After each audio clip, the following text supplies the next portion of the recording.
bisnis online travel agent itu kan? Iya benar-benar. Kenapa emang? Aku tuh kemarin sempat lihat mereka diberitakan katanya mereka tuh lagi down waktu pandemi ini. Iya ya, aku juga kemarin lihat sih di berita, bahkan mereka sampai PHK 100 karyawannya loh. Oh iya ya kayak gitu. Terus Mm-mm. sekarang mereka gimana? Kalau dari yang aku lihat kemarin ya, itu tuh mereka sekarang udah mulai stabil sih dan juga bisnisnya udah mulai berkembang lagi.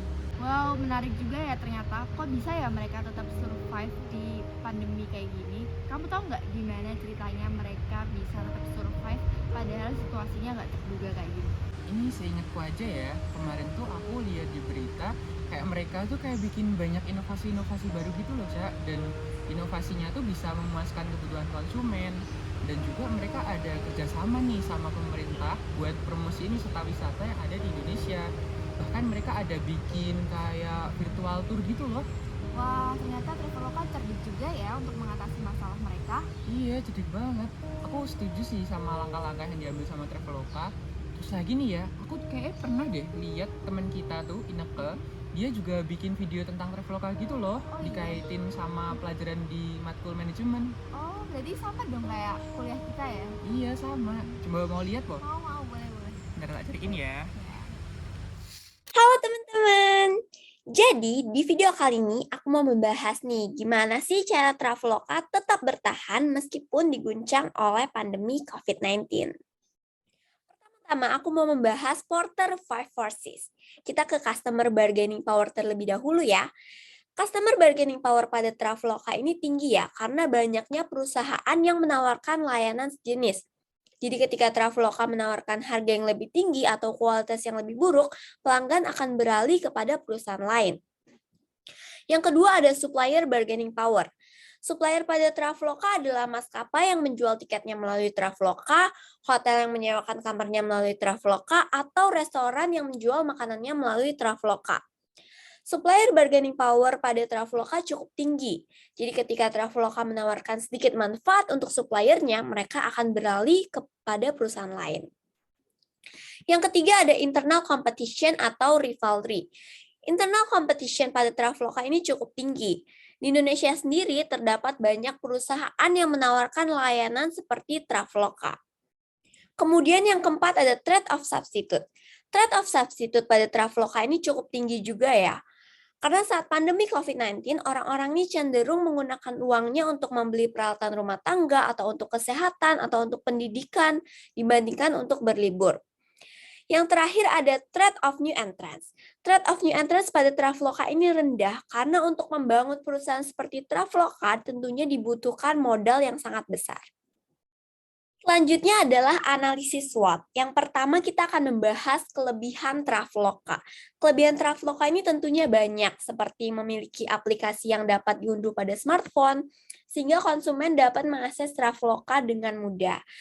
Kemudian Traveloka juga memiliki beberapa pilihan harga yang dapat dipilih oleh konsumen. Sekarang kita akan beralih ke kekurangan Traveloka. Kekurangan Traveloka adalah jangkauan pencarian tempat menginap dan transportasi ini masih kurang luas nih teman-teman.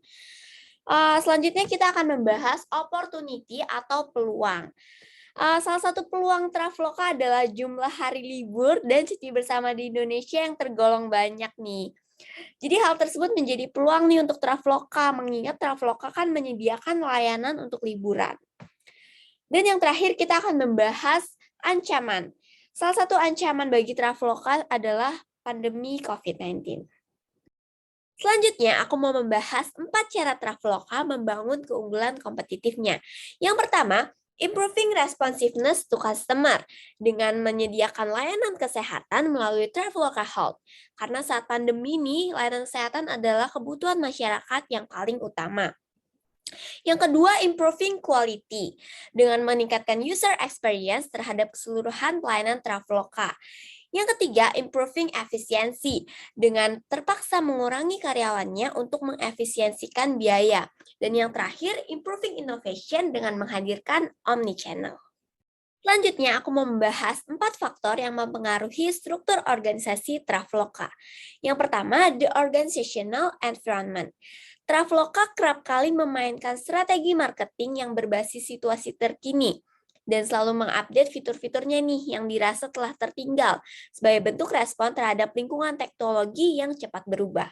Kemudian ada strategi seperti merambah ke bisnis pesan antar makanan, menyediakan layanan kesehatan, dan lain-lain. Yang ketiga ada teknologi, seperti cloud yang digunakan untuk meluncurkan fitur Order Now and Delivery melalui layanan Traveloka Eats. Dan yang terakhir ada human resource. Traveloka itu terus mendorong budaya kerja yang kolaboratif dan berkinerja tinggi di mana semua karyawan dapat berkontribusi, tumbuh, dan tentunya sukses. Selanjutnya adalah 3 operating support system Traveloka. Yang pertama adalah Transaction Processing System. Yang kedua adalah Enterprise Collaboration System, seperti Traveloka Airlines System and Hotel Dashboard sebagai pengorganisasian sejumlah mitra maupun vendor yang berkolaborasi bersama. Dan yang terakhir ada Process Control System, seperti Traveloka Site Infrastructure yang berguna untuk memonitor dan mengatur semua mesin-mesin utama yang digunakan oleh Traveloka. Selain memiliki 3 operating support system, Traveloka juga memiliki 3 management support system. Yang pertama ada Management Information System, seperti Transaction Monitoring System yang digunakan untuk menunjukkan berapa banyak transaksi yang terjadi setiap harinya pada bank yang berbeda-beda. Yang kedua ada Information Reporting System.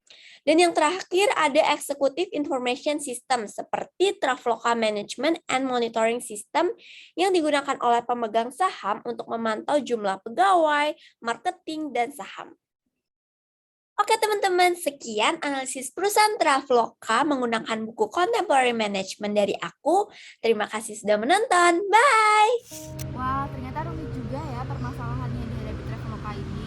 Iya, bener banget. Traveloka itu termasuk salah satu yang sukses loh ya dalam menghadapi masalah akibat pandemi ini. Ya, menurut aku strategi mereka tuh udah bagus sih. Oh iya, aku kepo deh, misalkan kamu ada dari pihak Traveloka nih, kamu bakal gimana sih untuk mengatasi masalah ini? Pertanyaanmu susah juga ya, Cak. Kalau aku sih bakal fokus di sektor pariwisata yang prioritas dari pemerintah tadi sih. Itu bakal aku angkat gitu di iklan-iklannya Traveloka. Aku bikin iklannya tuh semenarik mungkin dan juga berkelanjutan nih, supaya nanti pas pandeminya udah kelar, nanti bisa tuh orang-orang langsung inget, oh Traveloka, aku mau rencanain liburanku pakai Traveloka gitu. Oh, menarik sih. Terus ada satu lagi nih, kan kita tahu ya tadi Traveloka tuh ada banyak sektor-sektor bisnis baru ya. Kalau menurutku sih itu perlu kayak manajemen risiko yang tepat sih, soalnya kayak bisnis baru ini tuh sangat berisiko gitu. Berisikonya kayak nanti tiba-tiba boncos, tiba-tiba rugi, tiba-tiba ada masalah-masalah baru yang timbul gitu. Jadi kalau manajemen risiko itu menurutku penting banget sih. Iya sih, soalnya nanti kalau nggak ada manajemen resiko yang baik, bukannya sukses malah boncos ya. Iya, bener banget. Kalau kamu sendiri, Cak, kamu bakal ngapain sih kalau jadi mereka? Oke, kalau menurut aku lebih pengen ngembangin di sektor SDM-nya ya. Aku pengen karyawannya tuh stay, terus mereka lebih ngembangin imajinasi serta kreativitas mereka dan tidak perlu berpaku pada peraturan perusahaan yang terlalu ketat gitu. Jadi aku harap mereka bisa lebih mengembangkan ide-idenya gitu. Jadi nanti bakalan ada ide-ide baru yang muncul, jadi perusahaan bisa jalan lebih lancar. Bener banget, aku setuju sih. SDM itu salah satu faktor yang kunci gitu ya, kunci kesuksesan sebuah perusahaan. Bener. Oh, terus ada satu lagi nih, aku juga pengen ngembangin di sektor teknologi. Jadi kan kita tahu kalau Traveloka ini bergerak di bidang IT dan juga online travel agent. Jadi aku pengen pasti mereka punya big data, nah mereka itu bisa lebih mengolahnya lagi agar aplikasi Traveloka ini lebih berkembang gitu. Jadi konsumen semakin loyal dan juga bisnis Traveloka bakal semakin berkembang nih. Keren banget sih Kak, kayaknya kakaknya ini udah cocok ya buat jadi direkturnya Traveloka. Bisa aja dari Mail, tapi kalau ada kesempatan mungkin boleh lah. Boleh ya jadi